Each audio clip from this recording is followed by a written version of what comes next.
নোয়াখালীর কোম্পানিগঞ্জে আওয়ামী লীগ নেতা ওবায়দুল কাদেরের বাড়ি ভাঙচুর হয়েছে। এ বিষয়ে আরো বিস্তারিত জানাতে এই মুহূর্তে সেখান থেকে যোগ দিয়েছেন সহকর্মী আবু নাসের। আবু নাসের, আওয়ামী লীগ নেতা ওবায়দুল কাদেরের বাড়ি পুরোপুরি ভাঙা হয়ে গেছে কিনা বা কখন থেকে ভাঙা শুরু হয়েছে, সেখানে কারা ভাঙছে, সবশেষ বিস্তারিত জানাবেন। এই বাড়িটি নোয়াখালীর কোম্পানিগঞ্জ উপজেলা রাজাপুর গ্রামের এই বাড়ি বসুরহাট পৌরসভার পাশেই।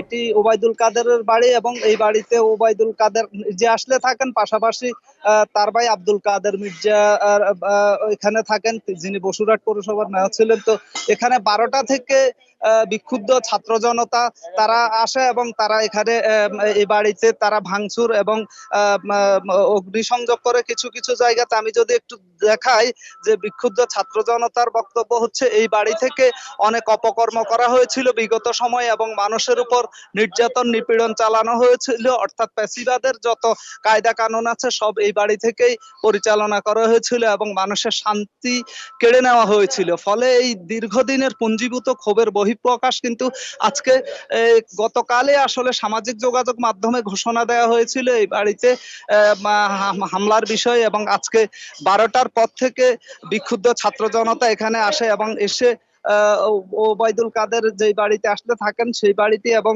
মির্জা কাদেরের বাড়ি এবং তার ভাই শাহাদাত হোসেনের বাড়ি এইগুলোতে ভাঙচুর অগ্নিসংযোগ করে এবং 2টার দিকে বিক্ষুব্ধ ছাত্র জনতা বাড়ি ছেড়ে এখান থেকে ত্যাগ করে। এখনো কিছু কিছু রয়েছেন এবং তারা তাদের ক্ষোভের বহিঃপ্রকাশ ঘটিয়েছে, বাড়ির বিভিন্ন জায়গাতে ভাঙচুর করেছে এবং সেখানে আমরা দেখতে পাচ্ছি যে বাড়ির সামনে একটি গাড়ি রয়েছে যেটিতে আগুন জ্বলছে। এবং নোয়াখালীর কোম্পানিগঞ্জে আওয়ামী লীগ নেতা ওবায়দুল কাদেরের বাড়ি ভাঙচুর চলছে, সেখান থেকে জানাচ্ছিলেন সহকর্মী আবু নাসের। যে বিশ্বাসগুলোকে আমরা মিউচুয়াল ট্রাস্ট ব্যাংক পিএলসি বিশ্বাস করি প্রবলভাবে, একে অপরের বিশ্বাস হয়ে। Mutual trust bank, you can bank on us.